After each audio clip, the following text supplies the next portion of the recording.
Hi, everyone, and welcome to another powerful conversation with another wonderful, powerful lady. I have Anna joining me today. Anna, I'm going to let you introduce yourself. Tell us who you are and what you do. Thank you, Claire. It's lovely to be here with you today. And hello, everyone that's watching and listening. So my name is Anna Robertshaw. I'm a senior yoga teacher with Yoga Alliance Professionals. The reason why I say senior and then give my governing body is because it's kind of like, well, putting it into context anyway. So I've been teaching yoga now, guiding people through their practice for over 13 years. And I was mainly based in Kent, and then I moved down to Brighton Hove area last June. I'm also a crystal bowl sound facilitator, sound therapist, and a NADA protocol ear acupuncturist. So I suppose they're kind of like my titles, so to speak, alongside also being a mum and all the other wonderful roles that we play in life. Exactly, yes. And don't we just play very many roles in our lives? So we do, yeah. So how did you get on the journey of the yoga and then the sound, the crystal sounds and the nidra? The NADA. Nada. Yeah. So, okay, so I've got 3 boys. They're all in their late teens now, and I've always been sort of fairly into some form of fitness. Mm-hmm. And after I had my 3rd boy, George, so I had 3 very close together. I had 3 under the age of 3.5, basically. And after I had Georgie, I think my body just went into a state of what's just happened. And so I kind of hit a little bit of overwhelm, didn't feel myself, a lot of hormonal changes, which I understand now. And at that point, I went to the doctors and I just was struggling massively. I was dealing with anxiety and I guess panic attacks, low level, although they seem to be getting sort of increasingly more intense. So I went to the doctors and the doctor prescribed antidepressants, and I took one and decided that it wasn't for me. I felt very disconnected and like I was looking at I was actually out in the garden with the boys, and I felt very much like I was looking at them through a lens. So I embarked on a journey of sort of exploration of how that might look for me in reconnecting to myself again. And I decided to go down the route of homeopathy and yoga. And actually previous to that, so there is another sort of part of the jigsaw, which was I had very different births with each of mine. And Georgie, I actually had an independent midwife, and I had a home birth with him. And it opened my eyes to how incredible and empowering these sort of what can be deemed as medical journeys, naturally we can become sort of embroiled in this kind of hospitalization, if you like. And having sort of experienced that with Alfie and Joe, I decided to sort of claim some of that back for myself, and it was really eye-opening, and I learned a lot about my body and what we're capable of. And so anyway, I started doing yoga, and homeopathy was incredible, and yoga was the first sort of form of fitness that I'd done that really deeply resonated on all levels, and I knew that there was something more to it. And I've always been sort of slightly out there in terms of open-minded, open-hearted, and I sort of just delved ever deeper into an exploration of what that might look like for me. And I felt very early on that journey that I wanted to teach.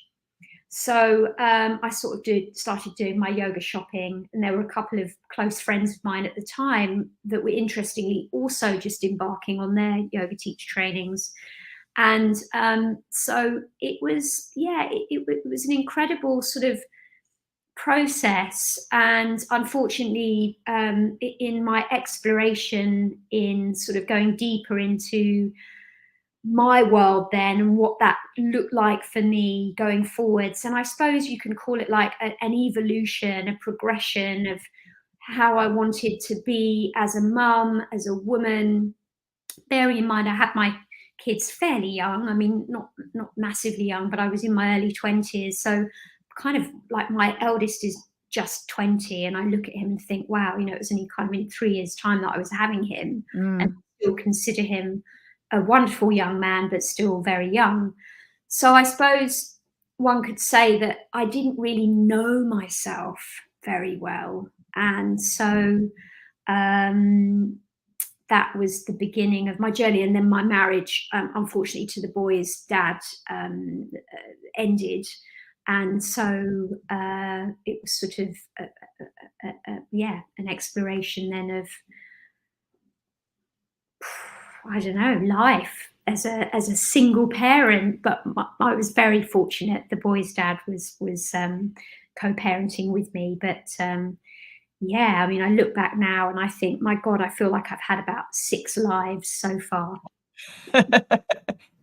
Yeah, I think it's really fascinating, isn't it? How that moment of having children and the impact it has on not just our body but our mind as well is so significant. But there isn't really any, women aren't given any preparation for it, are No, they?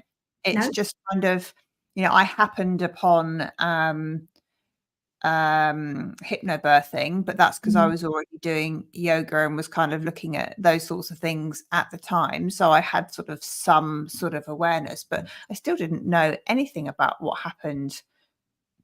would happen to my body. And I think there's a lot of women who are kind of a little bit shocked by that. Well, 100%. And you know what? One thing I've learned, and is becoming more prevalent in the work that I do. I'm very passionate about it, getting people into their bodies. So I call, embody your body. Well, what does that mean? And very early on, I was taken out of my body quite a young age, and through my own sort of investigation, I understand now why that was. But then I was into drink and drugs for quite a long time, and so I suppose was using things outside of myself to self-medicate, self-regulate. And also birth control. So I was sexually active quite early on. I had a lovely first love. We were together for sort of 2 years, and I feel quite grateful. That was my first sexual experience, but I was probably on the pill from about 14. So really, like looking back, I've never actually, until now, really allowed my body to do what it needs to do.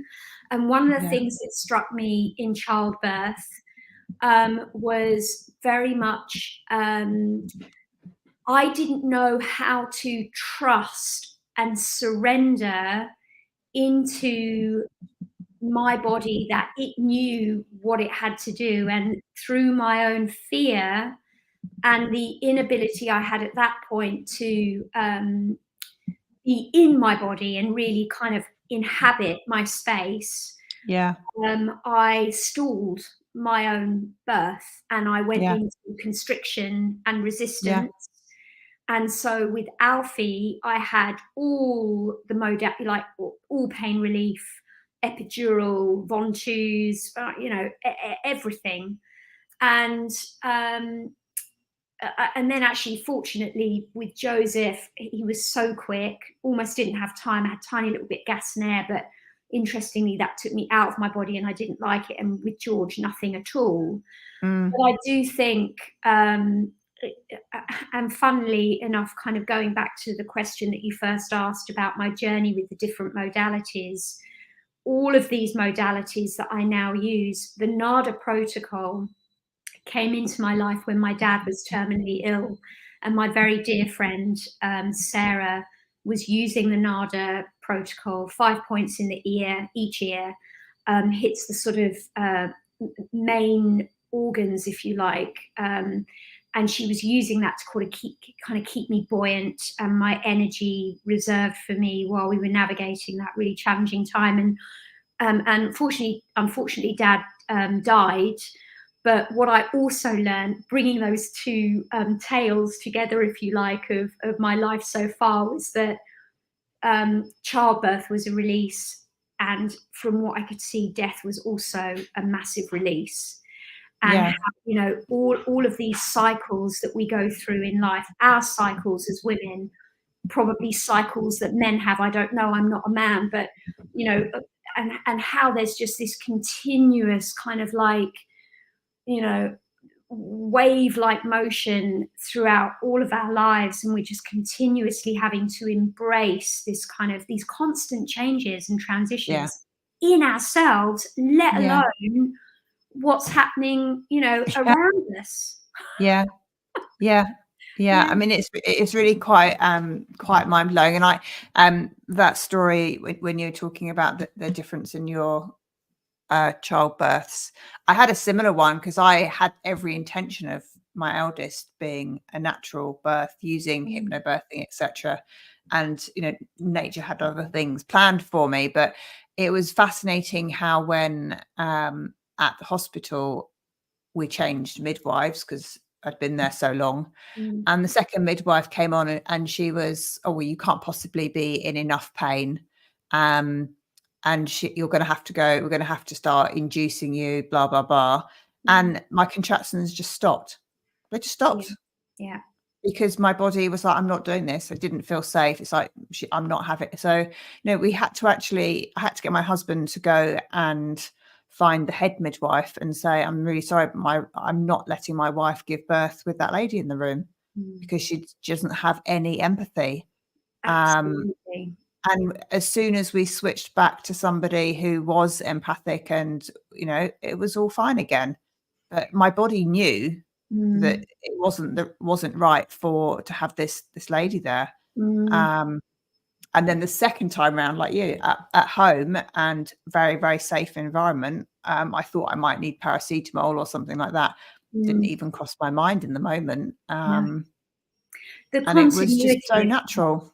Absolutely. And the continuity of care. And I'm reminding myself actually how I was so passionate about my experiences, and how each of the births of my boys had been so different, that I went on to create a group called Birth Choice Group with my independent midwife, a couple of community midwives that were within the NHS at that point, a birthing doula, and another very dear friend of mine who was also a couple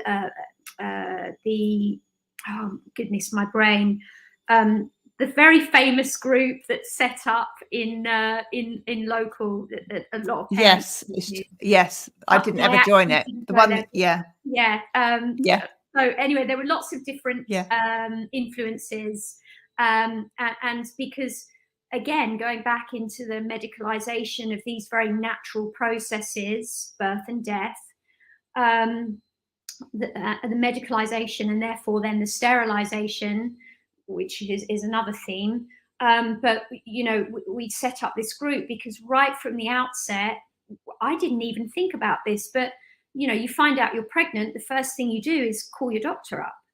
But actually, you don't need to do that. Like, there's this whole wealth of knowledge and wisdom outside. And then once you've called the doctor and you're in that, and you know, you're in that cycle, you're like, okay, well, now you have rate, and this is your midwife, and you don't even know that there's a choice. And I was like, ooh, you know, my head was just blown by all this kind of like, oh, I do have some kind of like sovereignty over this, you know, process. It's not just how it's done. That sounds incredibly empowering, because I remember then at the other end, when I'd had Ruby, that every different nurse that came round while I was still in hospital gave me a different piece of advice on how often I should be breastfeeding, how to breastfeed, how often I should be. And I was like, my brain was like, I don't even know where to start with what you're telling me, because that you're all saying something completely different. And when it came down to it, it's like, well, just do what feels right then.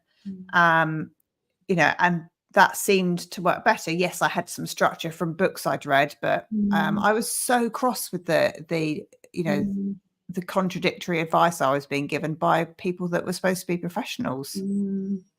And that's such a valid point, because I do remember at the time, and I'm sure you're the same, Claire, I think I'm a very intuitive person. And so, mothering and taking care of my babies actually felt quite natural to me. And I did, none of them struggled to breastfeed, and I swaddled all of mine and I laid them on their fronts. And I remember being worried about when the midwife would come over, because it was the best way that they would sleep. Yeah. But I knew that I was going against the grain, because I knew that we weren't allowed to do those things, because apparently they weren't what was best for our children. But it's like with anything in life, well, if we don't have our intuition, and obviously there are plenty of people out there that don't trust their intuition, or they've been told to, or they might not have that inner compass. And so, like you're saying, when you're a new parent or something is new to you and you're looking for answers and you're getting all of this different feedback, and this seems to be increasingly so, I think, in the world that we're currently living in, where do you go? I mean, no wonder mental health is at its most alarmingly high, low, I don't know, you know what I mean? Like, people are struggling with mental health, because I think we can have a tendency to just get a little bit lost in it all. And I think obviously being a perimenopausal sort of age as well, I feel like it's the same thing with all the advice and guidance around that as well. And I'm not saying that none of the advice and guidance is worthy, or everybody's different and makes different choices, but at the same time it's like you can spend a little bit of time trusting how you feel and observing and being aware of your body and different sensations and moods and emotions and those sorts of things. And actually that provides you with a whole wealth of knowledge that is better than going straight to the doctor and being put on a pill that maybe masks something else. I agree. And what happens when we do sit, I because I'm self-employed, I sometimes have periods or days which I choose to spend a little bit more time resting, and then other periods are really busy. And sometimes it's in those quiet times when you just think, oh, okay, that's coming up, or because we suppress. So much happens to us in our lives, day to day, week to week, month by month. Are we ever really able to process those things fully? Do we make the time to do that? And I've been experimenting with this over the last few months, really going with how I feel on a particular day, on and if I feel tired, I'll take a nap, and if I don't feel like I'll pick what I'm doing based on how I feel, or just do nothing. And I was thinking, I feel really privileged that I'm self-employed, that I can construct my day around my moods. But gosh, all those people used to be at their desks 9 till 5. How do you get them to have that same flexibility when they're surrounded by men, and women have been fighting for equal pay and equal roles, responsibilities and positions at the table, etc. It makes it really, really challenging if you start saying, okay, well, but today I'm just not feeling it, so can I just sit there? And it's really challenging, really, really challenging. I think, as we've talked about before, there are some real shifts that need to happen that again would take a lot of trust in a work environment, you know, the higher echelons trusting their workforce and allowing some sort of time where people can take a bit of space to breathe, because as we know, when you're pushing the river and when you don't have the energy reserves, like now I know I'm at my most optimum work-wise between the hours of like 9 and 2. I get up early in the morning, but like, you know, in my zone, ready to do my thing, and then sort of mid to late afternoon, probably not so. And I often think, okay, so if I was based in an office like 9 to 5, I guess, I don't know, some people probably go, no, I don't do that. But, you know, there's a lot of time spent at the desk. Maybe I remember my old office days, like doing some home admin, going to make cups of tea, going to stop and have a chat, you know, and I wonder how much is actually really productive, but people are just, I mean, I know there's tons of forward thinking companies out there now where that's not the case and people get a lot more free time. It's been a while since I've been in that environment, but and it takes a while for the tide to turn on these things, and at some, you know, people have to try it, people have to talk about it, people have to trust it, try it. And then at some point there is a tipping point, isn't there, where it sort of suddenly it becomes the norm. But I don't think it's definitely not an overnight thing. It's something that I believe will gradually evolve. And you know, hopefully maybe the younger generations, it will be more instinctive for them than it has been for, or easier for them than it has been for us. Yeah, I think so. I hope so. I hope so for them. I mean, even the old, you know, wearing a shirt and tie to work. I mean, I suppose there are some industries where that's necessary, but you know, it's like school uniforms. I mean, because nobody wears shirts and ties so much anymore. You know, I always used to be appalled at the fact that my boys had to wear office shoes to school. I'm like, they have to walk to school in those. I mean, it's just not conducive to anything other than looking a particular way. And I do get that obviously there's an essence of making everybody the same. I see that there might be some value in that in some way, shape or form, but some of them are just silly. I don't know. That's just me, but maybe we got off on a tangent. So tell me where you see you've got your 3 key modalities that you work with at the moment. Do you see yourself adding to those or sticking with them and deepening them more? I'm currently about to embark on a training next year, which will take my movement modality ever deeper. I love yoga and it will always be a foundation, but I feel now that I'm ready to sort of morph out of the poses and more into a state of deeper embodiment. And maybe for men too, probably in the first instance, mostly for women, and incorporating sound with that. So I'd like to refine more those 3 things rather than feeling like I have to keep training and doing more. The other thing is I did a integrative art psychotherapy diploma at I8 in Islington a few years ago, and that was wonderful. And I wonder in time if I might perhaps go to university. I never went to uni, and you know, and get a psychotherapy degree, but we'll see. I don't know. These things are always out there, but really what I'd like to do is travel. Where would you go?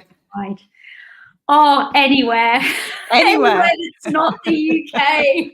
Not that, you know, it's great. I mean, we're all feeling the squeeze, right? And it's a luxury now to be an independent person and, you know, have your own space and run your own car. And I'm feeling like from other friends that have made the move and stepped away from the UK, there might be a better way. Might be. Yeah. I'm not saying the grass is greener, because I do think, obviously, you know, we have to be sound and stable in ourselves. But it would be interesting. I haven't done much traveling. It would be interesting to see what else was out there.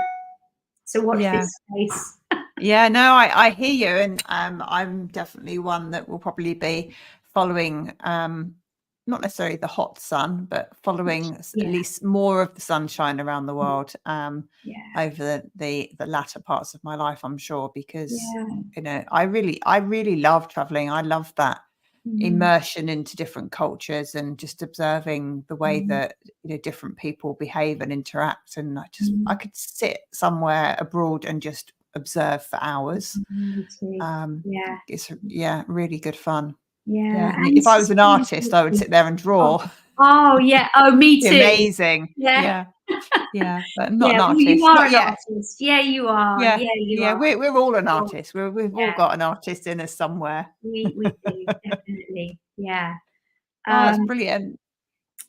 So I'm excited to see what happens. So tell us how people can follow you, get in touch with you, find out about the classes and courses and things that you offer. Sure. So I'm Anna Robertshaw on all social media channels. Well, I say all: Facebook, Instagram, my website, which needs updating, which will currently be updated very soon. I've got a couple of interesting projects in the pipeline, which will potentially see me a little bit more located back in Kent fairly soon, which would be cool. And I'm looking at setting up, or I'm about to set up, a regular class in Tunbridge Wells. So there'll be details of that on my website. You can find me at various studios in Tunbridge Wells and in Hove if you're based down in Sussex. I mostly teach hot yoga now. And of course, I suppose it would be prudent to also mention Blue Pool, which is a wonderful community that, Claire, I know that you're very aware of. You come along to. We meet monthly, the first Wednesday of every month. It's at the Tunbridge Wells Hotel. And it's for like-minded, like-hearted people that really want to connect to make change. And you can also find me there. So that's an opportunity for people like us to get together and share ideas, chew the cud, and share what's going on in the local area, sort of in and around Kent, which feels really cool. Yeah, no, it's awesome. Filling our cups. Brilliant. Yeah, exactly. So thank you so much for coming along and chatting with me today, Anna. I've really enjoyed it, and it's really fascinating to hear about your experiences. So thank you. I really appreciate your time. And yours too. Thank you, Claire. Lovely to see you.